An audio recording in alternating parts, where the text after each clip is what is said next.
KHKT News Today.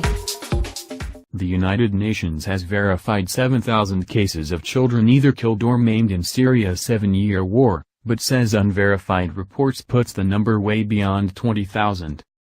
This year has been particularly woeful for Syria's children as violations against them rise significantly, according to a UN monitoring body, which has verified more than 1,200 such violations, including the deaths or injury of more than 600 children. I am deeply disturbed by the stories of children born and raised throughout this conflict, children who have never seen peace in Syria, said Virginia Gamba, the UN Special Representative of the Secretary-General for Children and Armed Conflict, who addressed the Security Council on Friday. Children who have suffered repeatedly of all types of violations in their homes, communities, schools, detention centers and in refugee and IDP settings. We must think that these children are in severe psychosocial distress. They do not know the meaning of the word peace.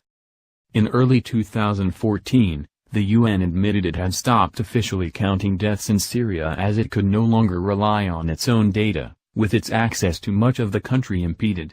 It generally puts the death toll of the war at 400,000, but it relies on other monitoring groups' unverified accounts to do so. But the UN Monitoring and Reporting Mechanism (MRM) team has continued to work on verifying violations against children in the war since 2013, when the Syrian government was accused of killing and maiming children, and attacking schools and hospitals. Every year since then, there has been a tremendous increase in all grave violations committed by all parties to the conflict, Gamba said.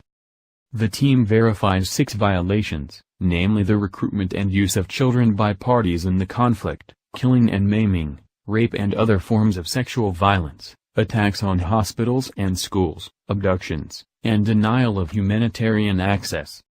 Most of the recruitment of children was committed by non-state groups, while most killing and maiming was attributable to the Syrian government and pro-government forces, Gamba said. I must stress that the cases documented in the MRM, while all have been verified by the United Nations, only present a mere fraction of violations committed in Syria up to today, Gamba said.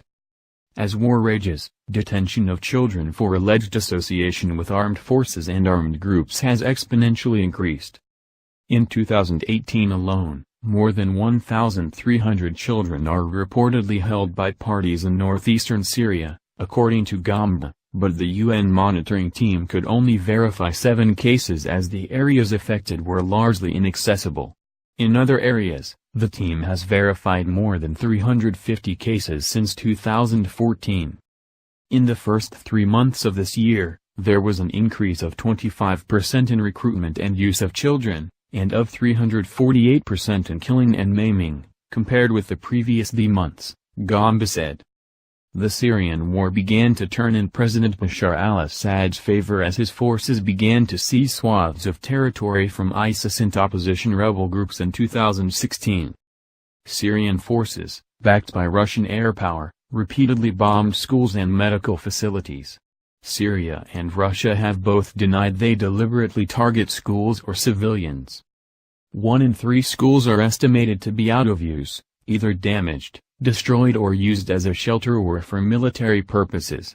An estimated 2.1 million children are out of school inside Syria, due to a range of factors including insecurity, lack of facilities and quality education, poverty and displacement, Gamba said. She called for humanitarian access to be granted to children all over Syria through corridors and pauses for the delivery of aid.